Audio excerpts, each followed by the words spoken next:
BPL 2025 এর eliminator match যেখানে নির্ধারিত হবে কে থাকছে শিরোপার দৌড়ে আর কে নিচ্ছে বিদায়ের টিকিট।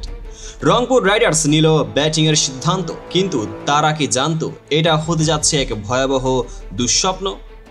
মাত্র 85 রান ব্যাটিং দেখলেই মনে হবে খুলনার বোলাররা যেন কোনো এক অদৃশ্য মায়াজালে বেঁধে ফেলেছিল রংপুরের ব্যাটসম্যানদের। জেমস ভিন্স 7 বলে খেলে 1 রান। ক্রিকেট মাঠে এত ধৈর্য দেখালেও জীবনযুদ্ধে এভাবে টিকে থাকা যাবে না ভাই। সৌম্য সরকার স্ট্রাইকে এসেই রান আউট। হ্যাঁ, ঠিক ধরেছেন, কোনো বল না খেলেই বিদায়। একেবারে ধরি মাছ না ছুঁই পানি অবস্থা। মিরাজ তো একাই পুরো ব্যাটিং লাইন আপকে তছনছ করে দিলেন। 4 ওভারে 10 রান দিয়ে 3 উইকেট। আর নাসুম আহমেদ যেন বাঁহাতি স্পিনের জাদুকর, 4 ওভারে মাত্র 16 রান দিয়ে 3 উইকেট। বলতে গেলে রংপুরের ব্যাটসম্যানরা তার বল বুঝতেই পারেননি। আর ভাই, রাসেল এসেছিল বড় শট মারতে, কিন্তু 9 বলে 4 রান করে ফিরে গেলেন। এটা কি হলো? এত রান তো উনি ওয়ার্ম আপ সেশনে করেও ফেলেন। এই একমাত্র ব্যাটসম্যান যিনি খুলনার বিপক্ষে দাঁড়ানোর চেষ্টা করলেন, আকিব জাবেদ, যে 18 বলে 32 রান নিয়েছেন, 4টি 4 আর 2টি ছক্কায়। এক কথায় ইনিংসের একমাত্র উজ্জ্বল দিক, কিন্তু একাকী আর যুদ্ধ জেতা যায়। শেষমেশ তিনিও যখন আউট হলেন তখনই নিশ্চিত হয়ে গেল রংপুরের আজ আর কোনো আশা নেই। খুলনার ইনিংসে শুরু হয় এক ধাক্কা দিয়ে।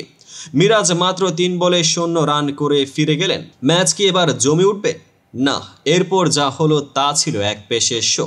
মোহাম্মদ নাইম খুলনার জন্য যেন এক ত্রাতা হয়ে এলেন। 33 বলে 48 রান, 3টি 4 আর 4টি ছক্কা।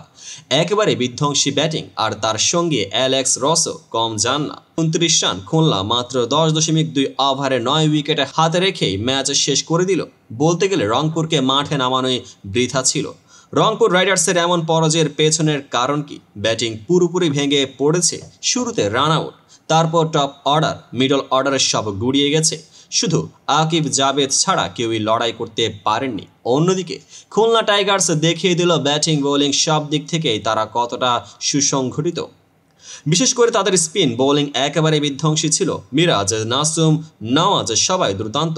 এটা ছিল রংপুর রাইডার্সের জন্য এক দুঃস্বপ্নের রাত। বিপিএল 2025 থেকে তাদের বিদায় নিতে হলো, আর খুলনা টাইগার্স এক পা দিয়ে রাখলো ফাইনালের পথেই। তারা কি পারবে ট্রফি জিততে? সেটাই এখন দেখার বিষয়। এই ম্যাচ থেকে শেখার মতো অনেক কিছুই আছে। রংপুরের ব্যাটিং ব্যর্থতা, খুলনার বোলিং মাস্টার ক্লাস এবং নাইম রসের বিধ্বংসী ব্যাটিং, সব মিলিয়ে এটা ছিল এক হাই ভোল্টেজ ম্যাচ। আপনার মতামত জানান কমেন্টে। রংপুর রাইডার্সের কি করা উচিত ছিল, আর খুলনা টাইগার্স কি পারবে বিপিএল 2025 জিততে? ভালো লাগলে লাইক দিন, শেয়ার করুন, আর চ্যানেলটিকে সাবস্ক্রাইব করুন, পেজটিকে এখনই ফলো করুন। দেখা হবে পরবর্তী ভিডিওতে।